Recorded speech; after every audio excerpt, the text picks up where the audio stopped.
warahmatullahi wabarakatuh.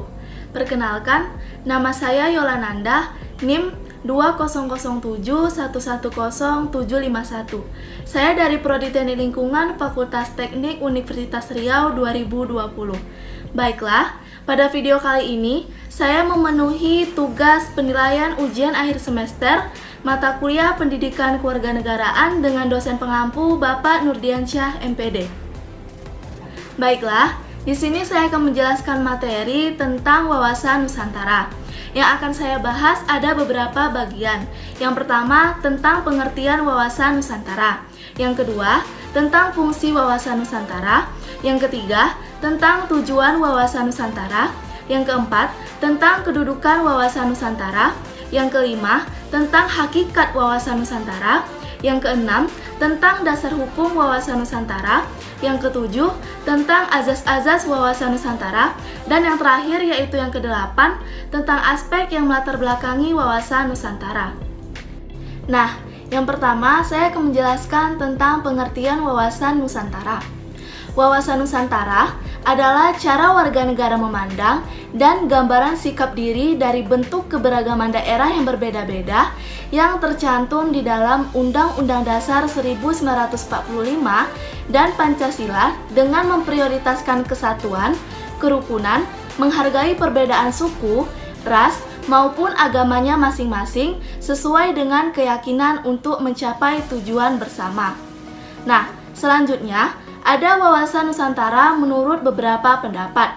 Yang pertama, menurut Prof. Wan Usman. Ia mengatakan bahwa wawasan Nusantara adalah cara pandang bangsa Indonesia mengenai jati diri dan tanah kelahiran, yang mana Indonesia adalah negara yang kaya akan pulau dengan keberagaman suku, ras, budaya, dan agama.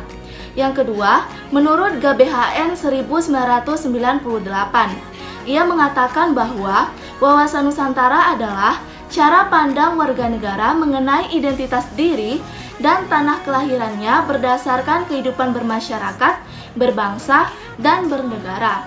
Yang ketiga, menurut kelompok kerja wawasan Nusantara untuk diusulkan menjadi TAP MPR. Ia mengatakan bahwa wawasan Nusantara adalah cara masyarakat memandang mengenai diri dan lingkungan yang banyak sekali perbedaan dengan mengutamakan sifat dan sikap persatuan dan kesatuan untuk menyelenggarakan kehidupan bermasyarakat, berbangsa, dan bernegara untuk mencapai tujuan bersama-sama atau tujuan negara.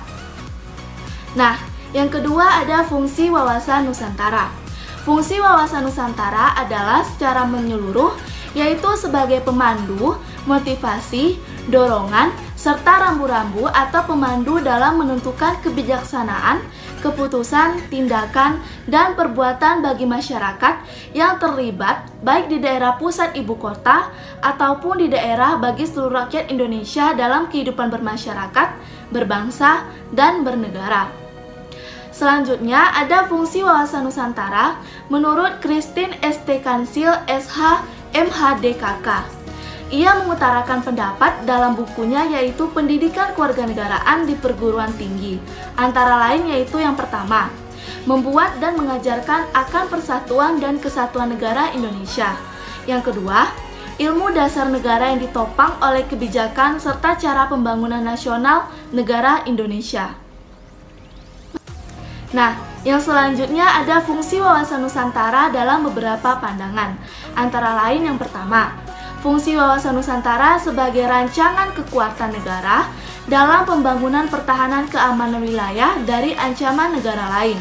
Yang kedua, fungsi wawasan Nusantara sebagai pembangunan negara baik dari kesatuan politik, sosial masyarakat, maupun kecukupan ekonomi.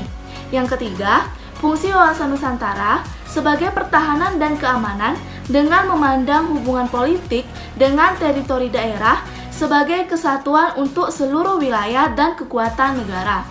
Dan yang keempat, fungsi wawasan Nusantara sebagai adanya batas wilayah atau patokan garis wilayah untuk menghindari wilayah yang bersebelahan dengan negara lain. Yang ketiga, tujuan wawasan Nusantara. Tujuan wawasan Nusantara adalah menciptakan rasa nasionalis yang tinggi dari segala bentuk aspek kehidupan rakyat dengan memprioritaskan kepentingan negara daripada kepentingan per individu, kepentingan kelompok, golongan, suku, dan daerah. Kepentingan tersebut akan tetap diterima agar tidak bersimpangan dengan kepentingan negara. Yang keempat, kedudukan wawasan Nusantara. Dalam paradigma nasional, kedudukan wawasan Nusantara terbagi menjadi beberapa, yaitu yang pertama, Pancasila berkedudukan atau ditempatkan sebagai landasan ideal. Nah, landasan ideal di sini maksudnya merupakan suatu landasan yang menjadi ideologi suatu bangsa, di mana Indonesia sama dengan Pancasila. Yang kedua, Undang-Undang 1945 berkedudukan sebagai landasan konstitusional, yang mana berkaitan dengan segala ketentuan dan aturan tentang ketatanegaraan atau undang-undang dasar suatu negara, di mana Indonesia sama dengan Undang-Undang Dasar 1945. Yang ketiga, sebagai visi nasional berkedudukan sebagai landasan visional. Maksudnya, sebagai panutan gambaran akan situasi dan karakteristik mengenai arah kemana tujuan perjalanan selanjutnya yang akan ditujui oleh negara. Yang keempat, ketahanan nasional berkedudukan sebagai landasan konsepsional. Landasan konsepsional wawasan Nusantara adalah ketahanan nasional. Ketahanan nasional adalah kondisi dinamis yang berisi keuletan dan ketangguhan yang mengandung mengembangkan kemampuan sebagai konsepsi nasional, berkedudukan sebagai landasan konsepsional.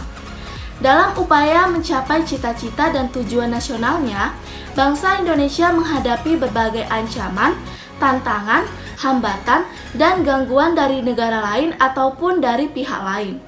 Yang kelima, GBHN sebagai landasan operasional. Maksudnya adalah GBHN sebagai tahapan dan proses dalam berkedudukan di negara. Yang kelima, hakikat wawasan Nusantara. Wawasan Nusantara sebagai wawasan nasional Indonesia yang pada dasarnya merupakan bentuk dari negara kepulauan Nusantara sebagai satu kesatuan dan juga sebagai gambaran dari kepentingan bersama-sama untuk tujuan yang sama dalam persatuan dan kesatuan bangsa serta wilayah. Dengan kata lainnya, sebagai wawasan nasional, wawasan Nusantara menjadi bentuk yang dasar cara berpikir, bersikap, dan bertindak dalam menangani masalah yang menyangkut kehidupan masyarakat, berbangsa, dan bernegara dengan hakikat yang utuh, dengan merata dalam jangkauan Nusantara untuk kepentingan nasional tanpa menghilangkan kepentingan lain, seperti kepentingan daerah, golongan, dan per individu. Yang keenam, dasar hukum wawasan Nusantara. Dasar hukum wawasan Nusantara diterima sebagai bentuk pola politik negara. Yang tercantum dasar-dasar hukum antara lain yaitu: yang pertama, TAP MPR nomor 4 garing MPR garing 1973 pada tanggal 22 Maret 1973. Yang kedua, TAP MPR nomor 4 garing 1978 garing 22 garing Maret garing 1978 garing tentang GBHN.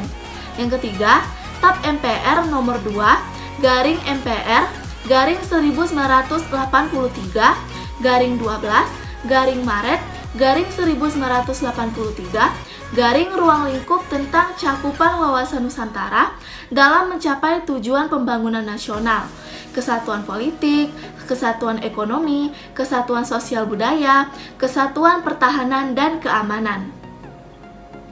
Yang ketujuh, azas-azas wawasan Nusantara.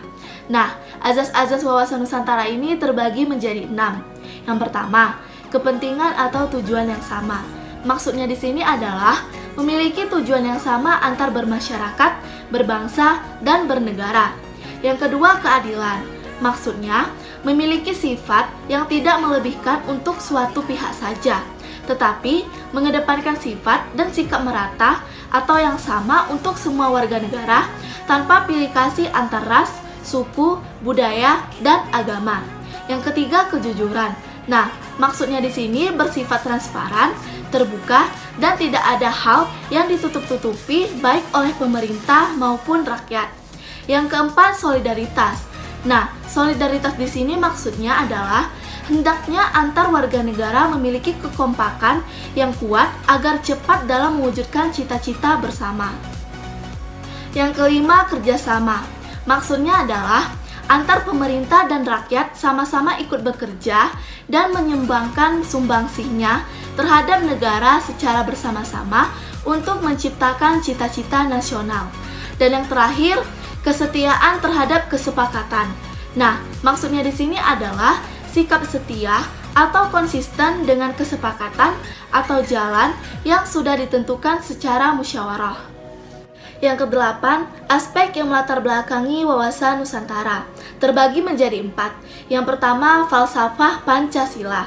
Maksudnya di sini, filsafat Pancasila merupakan filsafat asli dari Indonesia yang diambil dari budaya dan tradisi Indonesia dan akulturasi budaya India atau Hindu-Buddha, Barat atau Kristen, dan Arab atau Islam.